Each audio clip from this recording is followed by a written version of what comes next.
ಜನಾರ್ದನ್ ರೆಡ್ಡಿ ತಮ್ಮ ಪತ್ರ ಕುಟುಂಬಕ್ಕೆ ಭದ್ರತೆ ಒದಗಿಸಲು ಸರ್ಕಾರ ವಿಫಲವಾದ ಹಿನ್ನೆಲೆಯಲ್ಲಿ ನನ್ನ ಮೇಲೆ ದಾಳಿಯಾಗಿದೆ ಅಂತ ಹೇಳಿದ್ದಾರೆ. ಭರತ್ ರೆಡ್ಡಿ ಆಪ್ತನ ಗನ್ಮ್ಯಾನ್ ಮೇಲೆ ಅನುಮಾನ. ಶಾಸಕರ ಆಪ್ತರ ಅತಿರೇಕಕ್ಕೆ ಕೈ ಕಾರ್ಯಕರ್ತರು ಬಲಿಯಾಗಿರುವಂಥದ್ದು. ಸತೀಶ್ ಗನ್ಮ್ಯಾನ್ನಿಂದಲೇ ಫೈರಿಂಗ್ ಆಗಿದ್ದು ದೃಢ ಆಗಿದೆ. ಮೃತ ರಾಜಶೇಖರ್ ದೇಹದಲ್ಲಿ ಪತ್ತೆಯಾದ ಗುಂಡು ಗನ್ಮ್ಯಾನ್ ಬಳಿಯಿದ್ದ ಪಿಸ್ತೂಲ್ ಬುಲೆಟ್ ಹೋಲಿಕೆಯಾಗಿದೆ. ಬುಲೆಟ್ ಹಾರಿಸಿದ ಗನ್ಮ್ಯಾನ್ ಬಂಧಿಸಿದ ಪೊಲೀಸರು. ಗನ್ಮ್ಯಾನ್ಗಳಾದ ಗುರುಚರಣ್ ಸಿಂಗ್, ಬಲಜಿತ್ ಸಿಂಗ್ ಇಬ್ಬರು ಗನ್ಮ್ಯಾನ್ಗಳು ಪಂಜಾಬ್ ಮೂಲದವರು. ಗನ್ಮ್ಯಾನ್ಗಳ ಹಿನ್ನೆಲೆಯಲ್ಲಿ ಪರಿಶೀಲಿಸುತ್ತಾ ಇರುವಂತಹ ಖಾಕಿ ಫೈರಿಂಗ್ ಸಂಬಂಧ ಬ್ರೂಸ್ ಪೇಟೆ ಪೊಲೀಸರ ತನಿಖೆಯನ್ನ ನಡೆಸಿದ್ದಾರೆ.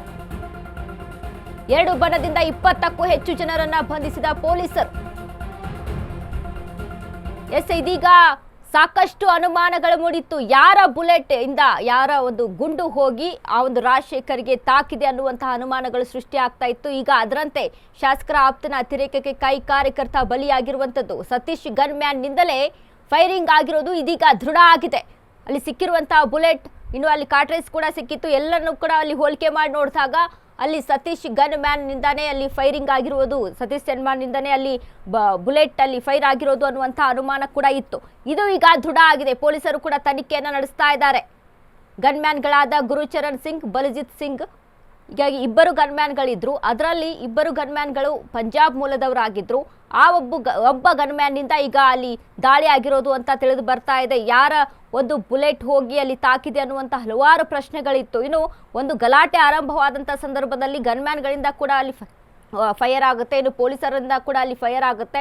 ಎರಡನ್ನ ಕಂಪೇರ್ ಮಾಡ್ಕೊಂಡು ನೋಡಿದಾಗ ಯಾರ ಒಂದು ಬುಲೆಟ್ ಹೋಗಿ, ಯಾರ ಒಂದು ಗುಂಡು ಹೋಗಿ ತಾಕಿದೆ ರಾಜಶೇಖರ್ ದೇಹಕ್ಕೆ ಅನ್ನುವಂಥ ಅನುಮಾನಗಳು ಕೂಡ ಸೃಷ್ಟಿಯಾಗಿತ್ತು. ಇದೆಲ್ಲವೂ ಆದ ಬಳಿಕ ಇದೀಗ ಪೊಲೀಸರು ಕೂಡ ತನಿಖೆಯನ್ನು ನಡೆಸ್ತಾ ಇದ್ದಾರೆ. ಆದರೆ ಅಲ್ಲಿ ದೃಢ ಆಗಿರುವಂಥದ್ದು ಸತೀಶ್ ಗನ್ಮ್ಯಾನ್ನಿಂದ ಫೈರಿಂಗ್ ಆಗಿದೆ ಅನ್ನೋದು ದೃಢ ಆಗಿದೆ. ಈ ಬಗ್ಗೆ ಹೆಚ್ಚಿನಾಗಿ ಮಾತನಾಡೋದಕ್ಕೆ ನಮ್ಮ ಪ್ರತಿನಿಧಿ ಆನಂದ್ ದೂರವಾಣಿ ಸಂಪರ್ಕದಲ್ಲಿದ್ದಾರೆ. ಆನಂದ್, ಇದೀಗ ಸಾಕಷ್ಟು ಅನುಮಾನಗಳು ಮತ್ತು ಪ್ರಶ್ನೆಗಳಿತ್ತು. ಯಾರ ಒಂದು ಗುಂಡು ಹೋಗಿ ತಾಕಿದೆ ರಾಜಶೇಖರ್ ದೇಹ ಅನ್ನುವಂಥದ್ದು ಈಗ ಸತೀಶ್ ಗನ್ಮ್ಯಾನ್ ಅಂತ ದೃಢ ಆಗಿದೆ. ಏನೆಲ್ಲ ಅಪ್ಡೇಟ್ಸ್ ಇದೆ ಈ ಬಗ್ಗೆ? ಏನು ಅಂದ್ರೆ ಇದು ಏನೋ ಒಂದು ಬ್ಯಾನರ್ ಗಲಾಟೆಯಲ್ಲಿ ಈಗ ದೂರ ಸ್ವಲ್ಪ ಪಡೆದುಕೊಳ್ಳುತ್ತದೆ. ಬುಲೆಟ್ ಏನೋ ಒಂದು ರಾಜಶೇಖರ್ ಎಂಬ ಒಂದು ವ್ಯಕ್ತಿ ಮೃತಪಟ್ಟು ಹಿನ್ನೆಲೆಯಲ್ಲಿ ಅವನ ದೇಹದ ಮೇಲೆ ಸಿಕ್ಕಿರುವಂತಹ ಬುಲೆಟ್ ಯಾರ್ದು ಎಂಬುದು ಮಾತ್ರ ಈಗ ಕನ್ಫರ್ಮ್ ಆಗಿದೆ. ಯಾಕಂದ್ರೆ ಪೊಲೀಸರು ಈಗಾಗಲೇ ಅವರು ಮಾಹಿತಿ ನೀಡಿದ್ದಾರೆ. ಅಂದ್ರೆ ಈಗೇನು ಗುರುಚರಣ್ ಸಿಂಗ್ ಅಂತ ಒಬ್ರು, ಇನ್ನೊಬ್ರು ಬಲಜಿತ್ ಸಿಂಗ್ ಅಂತ ಇಬ್ರು ಅವರು ಪಂಜಾಬ್ ಮೂಲದವರು. ಈ ಇಬ್ರು ಸೆಕ್ಯೂರಿಟಿ ಆಗಿ ಅವರು ಸತೀಶ್ ರೆಡ್ಡಿ ಜೊತೆ ಇದ್ರಂತ ಮಾಹಿತಿ ಇದೆ. ಈ ನೆಲೆಯಲ್ಲಿ ಅವರ ಒಂದು ಗನ್ನಿನಿಂದ ಹಾರಿರುವುದು ಮಾತ್ರ ಪೊಲೀಸರು ದೃಢಪಡಿಸಿದ್ದಾರೆ. ಯಾಕಂದ್ರೆ ಈಗಾಗಲೇ ಅದು ರಾಜಶೇಖರ್ ಎಂಬ ವ್ಯಕ್ತಿ ಮೃತಪಟ್ಟ ದೇಹದಲ್ಲಿ ಸಿಕ್ಕಿರುವಂತ 12 mm ಅದು ಏನದು ಗುಂಡಿತ್ತು. ಆ ಗುಂಡನ್ನು ತೆಗೆದುಕೊಂಡು ಹೋಗಿ ಬೆಂಗಳೂರಿನ FSL ಮಾದರಿಯಲ್ಲಿ ಕಳಿಸಲಾಗಿತ್ತು. ಅಲ್ಲಿಂದ ಒಂದು ಮಾಹಿತಿ ಬಂದಿದೆ, ಇಂಥ ಗನ್ನಿನಿಂದ ಇದು ಹೋಗಿದೆ, ಇಂಥ ಗನ್ ಯಾರು ಇಟ್ಟುಕೊಂಡು ಚೆಕ್ ಮಾಡಿದಾಗ ಇಂಥ ಗನ್ನು ಇವರಿಬ್ಬರ ಹತ್ರ ಇತ್ತು. ಇವರು ಸೆಕ್ಯೂರಿಟಿ ಆಗಿದ್ರು. ಹೀಗಾಗಿ ಅವ್ರ ಗನ್ ನಡೆದಿರೋ ಸಹ ಈಗ ಕೆಲವೊಂದು ಸಾಮಾಜಿಕ ಜಾಲತಾಣದಲ್ಲೂ ಸಹ ವೈರಲ್ ಆಗಿತ್ತು. ಹೀಗಾಗಿ ಇವರೇ ಅಧಿಕೃತವಾಗಿ ಒಂದು ಗನ್ ಫೈರಿಂಗ್ ಮಾಡ್ಯಾರ ಅಂತ ಹೇಳಿ ಮಾಹಿತಿ ಬಂದಿದೆ. ಈಗಾಗಲೇ ಪೊಲೀಸರು ಇಬ್ಬರನ್ನು ನಷ್ಟಕ್ಕೆ ಪಡೆದುಕೊಂಡು ವಿಚಾರಣೆ ನಡೆಸಿದ್ದಾರೆ. ಅವರ ಹತ್ರ ಇರುವಂತ ಗನ್ ಸಹ ಒಂದು ಚರ್ಚೆ ನಡೆಸಿದ್ದಾರೆ.